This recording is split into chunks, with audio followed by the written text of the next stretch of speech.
सभी स्टूडेंट्स का एक बार फिर से स्वागत है संस्कार चिल्ड्रन एकेडमी बाड़मेर के यूट्यूब चैनल में। विद्यार्थियों, आज हम डिस्कस करेंगे मेंडल के वंशागति के नियमों का महत्व। आपने इस वीडियो से पहले मेंडल की वंशागति के तीनों नियमों को पढ़ लिया है, जिसके अंतर्गत आपने पढ़ा प्रभाविता का नियम, पृथक्करण का नियम और आपने पढ़ा स्वतंत्र अपव्यूहन का नियम। और इसके बाद आज इस वीडियो के अंदर, इस लेक्चर के अंदर हम पढ़ेंगे विद्यार्थियों मेंडल के वंशागति नियमों का महत्व। सबसे पहला महत्व क्या है मेंडल की वंशागति के नियमों का, उसको देखें। सजीवों में प्रभाविता के लक्षण का महत्व। किसका महत्व विद्यार्थियों? प्रभाविता के लक्षण का महत्व क्या है उसको देखें। प्रभाविता के लक्षण का महत्व क्या होगा कि जो भी हानिकारक व घातक जीन होंगे, कैसे जीन? हानिकारक व घातक जीन जो कि अप्रभावी होते हैं, और वह जीन अप्रभावी होने के कारण प्रभावी जीन के सामने अभिव्यक्त नहीं हो पाते हैं। फॉर एग्जाम्पल, जब हमने मेंडल के नियम, प्रभाविता के नियम को पढ़ा था, तो कैपिटल टी का जब हमने स्मॉल टी के साथ में संकरण कराया था, किसके साथ में संकरण कराया विद्यार्थियों? हमने संकरण कराया था स्मॉल टी के साथ में। तो जब हमने F1 पीढ़ी की बात की थी, तो जो संततियां प्राप्त हुई वो कैपिटल टी स्मॉल टी प्राप्त हुई थी।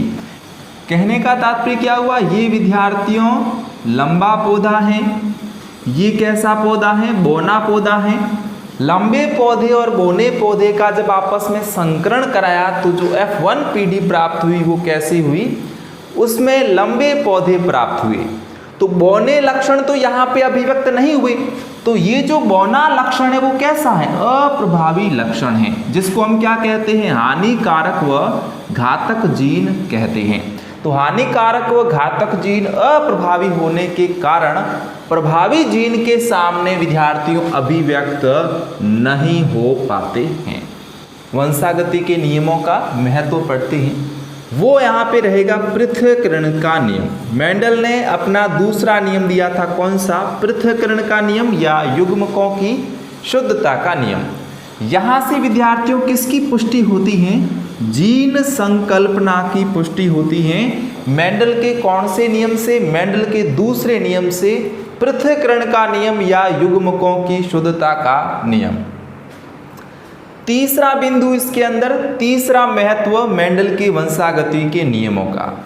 मेंडल के पृथक्करण के नियम से एक और बात सामने निकल के आती है कि एक जीन के दो युग्म विकल्पी, एक जीन के कितने युग्म विकल्पी होते हैं विद्यार्थियों? दो युग्म विकल्पी होते हैं, तथा ये दो भी प्रयासी लक्षणों को नियंत्रित करते हैं। कितनों को नियंत्रित कर? यहाँ पे लो नहीं है विद्यार्थियों, यहाँ पे को है। तो एक जीन के दो युग्म विकल्पी होते हैं तथा ये दो भी प्रयासी लक्षणों को नियंत्रित करते हैं। नेक्स्ट, संकर संतति में उत्पन्न नए लक्षणों के बारे में जानकारी मिलती है। जो भी संततियां नई बनेगी उनके अंदर कौन कौन से नए लक्षणों की उत्पत्ति हुई है, उसके बारे में भी किससे जानकारी मिलती है? मेंडल के वंशागति के नियमों से जानकारी मिलती है। नेक्स्ट बात करते हैं संकरण विधि के फायदे। अनुपयोगी लक्षणों को हटाया जा सकता है। जो लक्षण काम के नहीं है, अनुपयोगी है, उनको हटाया जा सकता है, और उपयोगी लक्षणों को एक साथ एक ही जाति में लाया जा सकता है। ये एक विशेष महत्व है किसका? संकरण विधि का फायदा। ये भी कहाँ से आता है? मेंडल के वंशागति के नियमों के महत्व से निकल कर आता है। रोग प्रतिरोधक किस्में विकसित की जा सकती हैं। अगर संकरण कराया जाता है, और संकरण में हमने यहाँ पे क्या बताया? हमने यहाँ पे बताया कि उपयोगी लक्षणों को एक साथ एक ही जाति में लाया जा सकता है तथा अनुपयोगी लक्षणों को हटाया जा सकता है। तो हमने क्या कहा? अनुपयोगी लक्षणों को हटा दिया, उपयोगी लक्षणों को काम में ले लिया। जब उपयोगी लक्षणों को काम में लेने का मतलब है शुद्ध वंशक्रम, शुद्ध पौधे प्राप्त करना, प्रभावी लक्षण वाले पौधे प्राप्त करना। वहां पर जो ये उपयोगी लक्षणों वाले प्लांट होंगे, वहां पर उनमें क्या विकसित होगी? रोग प्रतिरोधक क्षमता विकसित होगी। तो रोग प्रतिरोधक जो किस्में होती हैं वो मेंडल के वंशागति के नियमों के महत्व का ही परिणाम है। तो रोग प्रतिरोधक किस्में विकसित करना ये किसका महत्व है? मेंडल के वंशागति के नियमों का ही एक महत्व है। और जितनी ज़्यादा रोग प्रतिरोधक क्षमता वाली विद्यार्थियों किस्में होगी, पैदावार उतनी ही अधिक होगी। आगे बात करते हैं नेक्स्ट बिंदु पर, अधिक उत्पादन वाली फसली पौधों की किस्में विकसित की जा सकती हैं। सभी पॉइंट्स आपस में कनेक्टेड हैं। अगर उपयोगी लक्षणों वाले प्लांट लेंगे, इसका मीन्स हुआ उसके अंदर रोग प्रतिरोधक क्षमता अच्छी होगी। और जब रोग प्रतिरोधक क्षमता अच्छी होगी, उनकी किस्में अधिक विकसित हो गई, तो विद्यार्थियों सीधी बात आएगी किस पर? पैदावार पर, उत्पादन पर। यानी कि अब उत्पादन भी क्या हो जाएगा? अधिक हो जाएगा। तो ये सभी इसके महत्व हैं, मेंडल के वंशागति के नियमों के महत्व हैं। आगे स्टूडेंट्स हम बात करते हैं सुजननिकी कि सुजननिकी क्या होती हैं। तो ये विज्ञान की एक क्या है? शाखा है। विज्ञान की एक शाखा है जो क्या काम करती है? मानव जाति के लिए सुधार का काम करती है। यानी कि मानव जाति के सुधार से संबंधित विज्ञान की एक शाखा क्या है? सुजननिकी है। और ये शाखा सुजननिकी मेंडलीय नियमों पर आधारित है। किस पर आधारित है? मेंडलीय नियमों पर आधारित एक शाखा है जिसका नाम है सुजननिकी शाखा। तो ये मेंडल के वंशागति नियमों के कुछ महत्व थे। इसके बाद विद्यार्थियों हम कुछ क्वेश्चंस लेंगे। मैं ऐसे प्रश्नों को आपके सामने आज प्रेजेंट करूंगा जो परीक्षा के अंदर कई बार पूछे गए प्रश्न हैं। तो इसलिए आप इन प्रश्नों को गौर से देखें, अच्छे से समझें। तो स्टूडेंट्स, आपके सामने पहला क्वेश्चन आ चुका है, प्रभावी व अप्रभावी लक्षण क्या होते हैं। काफी महत्वपूर्ण प्रश्न, हर बार एग्जाम में पूछे जाने वाला प्रश्न। तो सबसे पहले देखिए कि प्रभावी लक्षण व अप्रभावी लक्षण में क्या अंतर होता है। मैंने आपको क्या पढ़ाया था? प्रभावीता का नियम पढ़ाया था। प्रभावीता का नियम।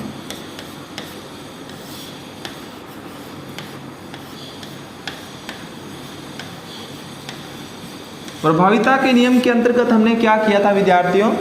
हमने समयुग्मजी लंबे व समयुग्मजी बौने पौधों के बीच में क्या कराया था? संकरण कराया था। और जब हमें F1 पीढ़ी प्राप्त हुई थी वो कैसी हुई थी? विषम युग्मजी लंबे पौधों वाली प्राप्त हुई थी। जैसे कि यहाँ पे मैंने लिखा T,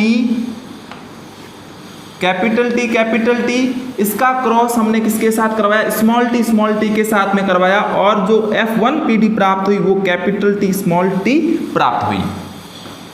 ये है समयुग्मजी लंबे पौधे, ये है समयुग्मजी बौने पौधे। जब इन दोनों का हमने संकरण करवाया तो यहाँ पर जो F1 पीढ़ी विद्यार्थियों प्राप्त हुई, तो यहाँ पर जो F1 पीढ़ी प्राप्त हुई, ये सभी के सभी कैसे प्राप्त हुए? विषम युग्मजी लंबे पौधे प्राप्त हुए। तो प्रभावी लक्षण से क्या तात्पर्य है कि जो लक्षण, ध्यान से सुने विद्यार्थियों, जो लक्षण F1 पीढ़ी में प्रदर्शित होते हैं, जो लक्षण F1 पीढ़ी में प्रदर्शित होते हैं उन्हें हम क्या कहते हैं? उन्हें हम विद्यार्थियों कहते हैं प्रभावी लक्षण। और जो लक्षण F1 पीढ़ी में प्रदर्शित नहीं होते हैं उनको हम कहते हैं अप्रभावी लक्षण। तो इस प्रकार से आसान प्रश्न आपके लिए सॉल्व हो जाता है। चलिए हम आगे नेक्स्ट प्रश्न में चलते हैं। आपकी मोबाइल स्क्रीन पे आ चुका होगा दूसरा प्रश्न, युग्म विकल्पी क्या है। मैंने आपको क्या पढ़ाया था विद्यार्थियों? सबसे पहले जब मैंने जेनेटिक टर्मिनोलॉजी पढ़ाई थी तो मैंने आपको एक शब्द समझाया था, जीन। जीन क्या होता है? जीन वह कारक है जो एक लक्षण को नियंत्रित करता है। जीन वह कारक है जो एक लक्षण को नियंत्रित करता है, एक लक्षण को नियंत्रित करता है। नियंत्रित करता है। यहाँ पे दो वर्ड थे, एक जीन था, दूसरा कारक था। हालांकि हम इन दोनों शब्दों को एक ही मानते हैं। ये शब्द मेंडल ने दिया था और ये शब्द जोहानसन ने दिया था। हम दोनों को एक करके ही मानते हैं। यहाँ पर जो युग्म विकल्पी की जब बात आती है, युग्म विकल्पी, युग्म विकल्पी एक लक्षण पौधे की लंबाई मान सकते हो, बीज का आकार मान सकते हो, पुष्प का रंग मान सकते हो, फली का रंग या फली की आप आकृति मान सकते हो। तो एक लक्षण को नियंत्रित करने वाले जीन के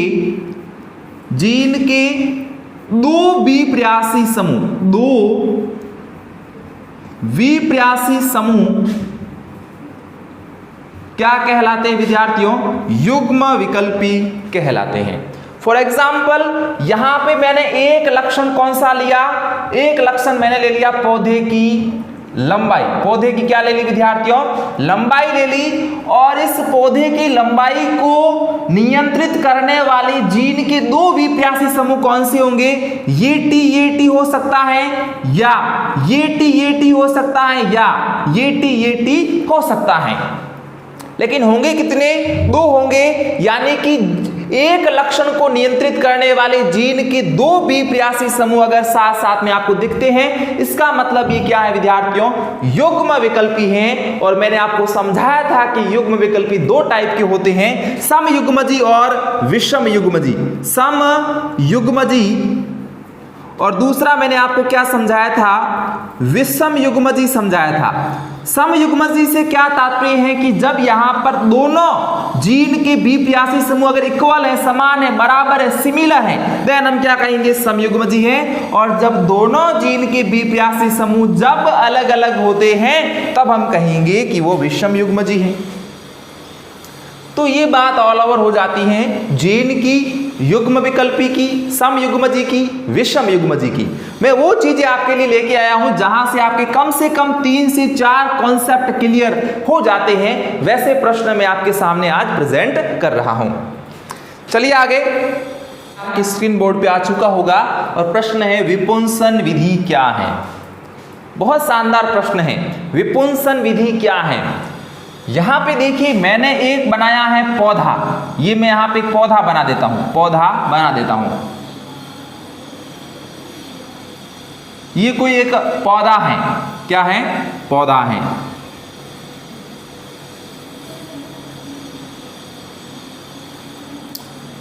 अब इस पौधे पर कई पुष्प भी होंगे। क्या होंगे विद्यार्थियों? पुष्प होंगे। तो ये मैंने लिख दिया कई पुष्प हैं इस पौधे पर।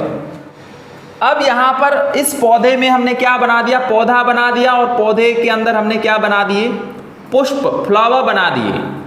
विद्यार्थियों जो फ्लावर होते हैं वो दो टाइप के होते हैं। एक फ्लावर जो होता है, एक जो पुष्प होता है, वो कितने टाइप का होता है? दो टाइप का होता है। पुष्प द्विलिंगी हो सकता है। समझे विद्यार्थियों चीज को? पुष्प द्विलिंगी हो सकता है, पुष्प एक लिंगी भी हो सकता है। पुष्प द्विलिंगी या पुष्प एक लिंगी हो सकता है। द्विलिंगी पुष्प का मतलब है ऐसा पुष्प जिसके अंदर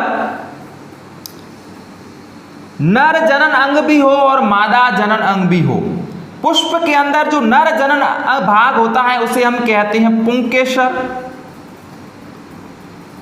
और पुष्प के अंदर जो मादा जनन भाग होता है उसे हम कहते हैं स्त्री केसर।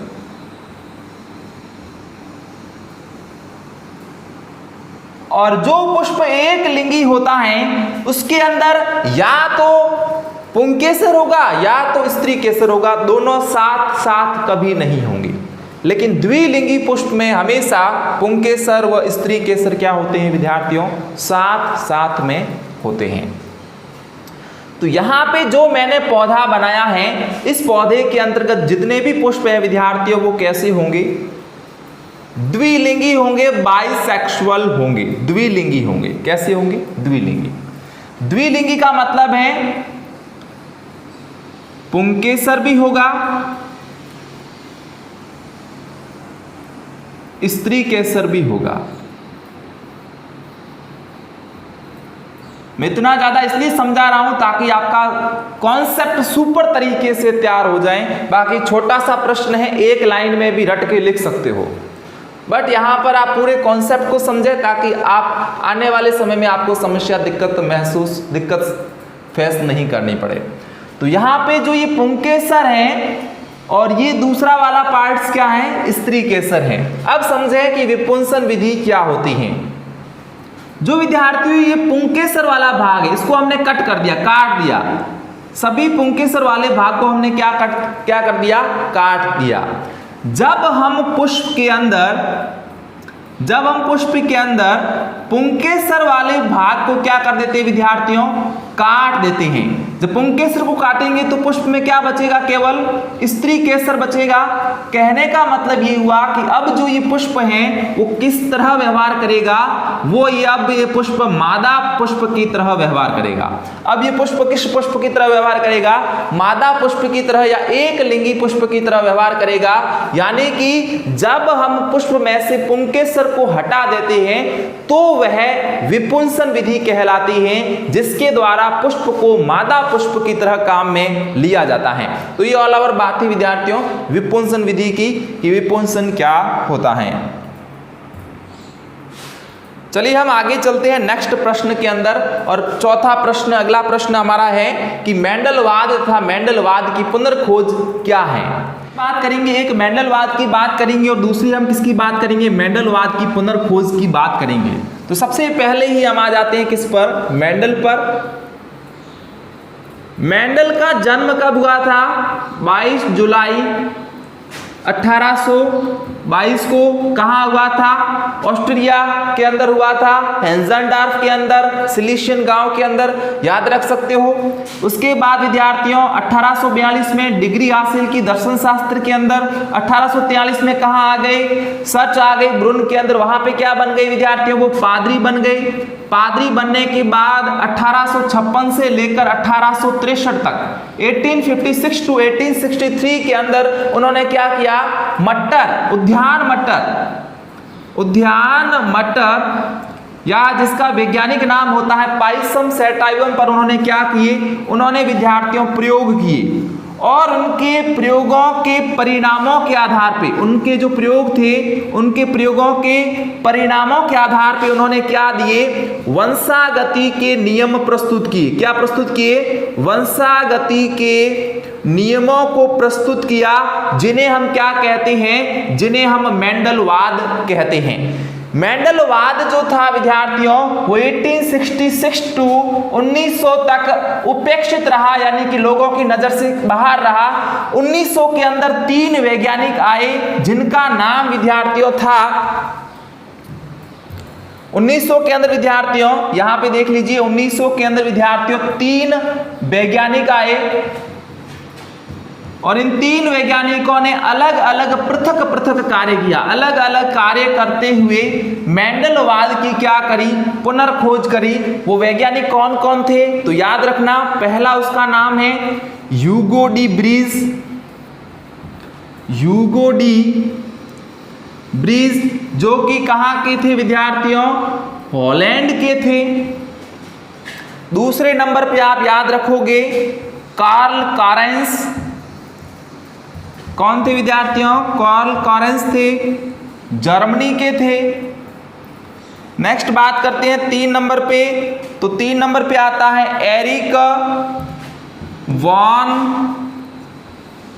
एरिक वॉन शरमैक, जो कि कहाँ के थे, ऑस्ट्रिया के थे। तो ऑल ओवर ये 3 वैज्ञानिक थे जिन्होंने पृथक रूप से अलग अलग कार्य करते हुए मेंडलवाद की क्या करी विद्यार्थियों, पुनर्खोज करी। तो ये प्रश्न भी काफी अच्छा प्रश्न है जो आपके एग्जाम के अंदर आता रहता है, पूछा जाता रहता है। नेक्स्ट हम प्रश्न में चलते हैं और नेक्स्ट और आखिरी प्रश्न हमारे पास रहेगा विद्यार्थियों, परीक्षण संकरण क्या होता है और बाह्य संकरण क्या होता है। इन दोनों को हम साथ साथ में अंतर करते हुए समझते हैं ताकि आपको इसके अंदर कंफ्यूजन नहीं हो। मैं यहां पर सबसे पहले प्रभाविता के नियम को आपको समझा देता हूं पुनः। कैपिटल टी का क्रॉस स्मॉल टी के साथ में ये कैसा है विद्यार्थियों, ये समयुग्मजी लंबा है, इसको हम कहते हैं प्रभावी जनक, क्योंकि ये F1PD के अंदर क्या होता है, प्रदर्शित होता है। ये है विद्यार्थियों समयुग्मजी बौना, इसको हम क्या कहते हैं, इसको हम कहते हैं अप्रभावी, क्योंकि ये F1PD के अंदर प्रदर्शित नहीं होता है। और F1PD के अंदर क्या बनता है, कैपिटल टी स्मॉल टी, और ये होते हैं लंबे। और F1PD के अंदर कौन सा लक्षण अभिव्यक्त होता है, प्रभावी लंबा लक्षण अभिव्यक्त होता है। अब मैं आपको समझाऊंगा कि ये परीक्षण संकरण और ये बाह्य संकरण क्या होता है।